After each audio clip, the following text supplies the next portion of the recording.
Hi friends, welcome back to Sajana's Kitchen. ഇന്ന് നമുക്ക് എളുപ്പത്തിൽ നല്ല ടേസ്റ്റി ആയിട്ട് ഒരു ബ്രെഡ് വട എങ്ങനെ തയ്യാറാക്കാൻ നോക്കാം. അപ്പോൾ ഞാനിപ്പോൾ ഒരു 4 ബ്രെഡ് പൊടിച്ച് വെച്ചിട്ടുണ്ട്. അതിലോട്ടേക്ക് നമുക്ക് ആദ്യം തന്നെ അതായത് ഒരു ഉള്ളി എടുത്തിട്ടുണ്ട്, ചെറുതായിട്ട് കട്ട് ചെയ്തിട്ടുള്ള ഉള്ളി ചേർത്ത് കൊടുക്കാം. പിന്നെ ഇഞ്ചി വെളുത്തുള്ളി അത് ചെറുതായിട്ട് കട്ട് ചെയ്ത് അതും ചേർത്ത് കൊടുക്കാം. പിന്നെ കറിവേപ്പില.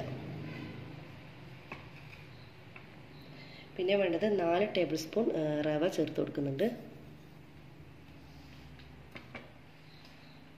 പിന്നെ ഒരല്പം ബേക്കിംഗ് സോഡ ഇതിലേക്ക് ചേർക്കുന്നുണ്ട്.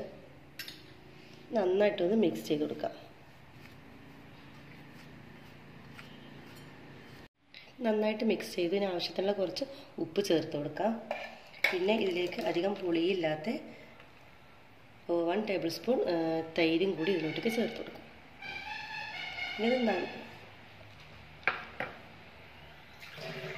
ഒരല്പം വെള്ളം ഒഴിച്ചിട്ട് ഇത് നന്നായിട്ട് ഇതൊന്ന് മിക്സ് ചെയ്ത് കൊടുക്കാം. ബ്രെഡ് ആയതുകൊണ്ട് തന്നെ പെട്ടെന്ന് നമുക്ക് കുഴക്കാൻ പറ്റും. കൈകൊണ്ട് തന്നെ നന്നായിട്ട് ഇതൊന്ന് കുഴച്ചെടുക്കാം.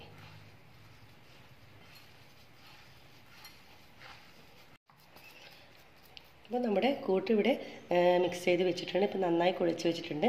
ഇന്നൊരു 15 മിനിറ്റ് നമുക്കിതുപോലെ വെക്കണം. അപ്പോൾ നമ്മുടെ മാവ് ഒരു 15 മിനിറ്റോളം വെച്ചിട്ടുണ്ട്. ഇപ്പോൾ എണ്ണ നന്നായി ചൂടാകാൻ വെച്ചിട്ടുണ്ട്. അപ്പോൾ നമ്മുടെ മാവ് നമുക്ക് ഉഴുന്നുവട പോലെ ആക്കണ്ടേ. അപ്പോൾ ആദ്യം തന്നെ ഒരു പാത്രത്തിൽ കുറച്ച് വെള്ളം വെക്കണം. ഇത് കൈക്ക് അല്പം ഒന്ന് വെള്ളം തടവി കൊടുക്കാം. അതിനുശേഷം നമുക്കിതിൽ നിന്ന് ഓരോ ഉരുളകളാക്കി എടുക്കാം.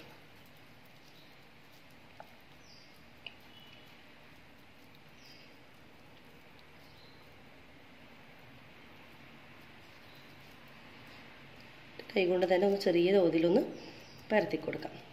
അധികം തിന്നാക്കി പരത്തരുത്. അതിനുശേഷം നമുക്കൊന്ന് ഒരു നടുക്കൊരു ഓൾസ് ഇട്ട് കൊടുക്കാം.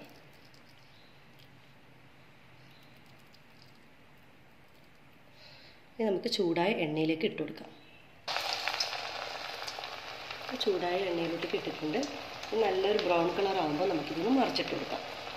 രണ്ട് ഭാഗവും നല്ല ബ്രൗൺ കളർ ആയിട്ടുണ്ട്, നല്ല മുരിഞ്ഞ് വന്നിട്ടുണ്ട്. നമുക്കിതൊരു പ്ലേറ്റിലോട്ടേക്ക് മാറ്റാം. കണ്ടല്ലോ, നല്ല ടേസ്റ്റാണ്. ഇത് പുറം നല്ല ക്രിസ്പിയും ഉള്ളിൽ നല്ല സോഫ്റ്റും ആയിട്ടുള്ള ഉഴുന്നവടയാണ്. അതുപോലെ ബാക്കിയല്ല മാവും ഇതുപോലെ തന്നെ നമുക്ക് ചുട്ടെടുക്കാം.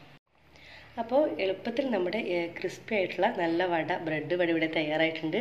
ഇത് പുറം നല്ല ക്രിസ്പിയും ഉള്ളിൽ നല്ല സോഫ്റ്റും ആണിത്. കണ്ടല്ലോ, നല്ല പെർഫെക്റ്റോടു കൂടി തന്നെ കിട്ടിയിട്ടുണ്ട്. അപ്പോൾ നിങ്ങൾ എല്ലാവരും തന്നെ ട്രൈ ചെയ്ത് നോക്കണം. ചൂട് ചായയുടെ കൂടെ ഇതുപോലെ ചട്നിയുടെ കൂടെയൊക്കെ കൂട്ടി കഴിക്കാൻ നല്ല ടേസ്റ്റാണ്. കുട്ടികൾക്കൊക്കെ വളരെ ഇഷ്ടപ്പെടും. അപ്പോൾ ഈ സ്നാക്ക് എല്ലാവരും തന്നെ ട്രൈ ചെയ്ത് നോക്കണം കേട്ടോ. അതുപോലെ തന്നെ സബ്സ്ക്രൈബ് ചെയ്യണം, ലൈക്ക് ചെയ്യാനും ഷെയർ ചെയ്യാനും മറക്കരുത്. ഇതുവരെ സബ്സ്ക്രൈബ് ചെയ്യാത്ത കുട്ടികൾ തീർച്ചയായും സബ്സ്ക്രൈബ് ചെയ്യണം. അപ്പോൾ എല്ലാവർക്കും താങ്ക് യു.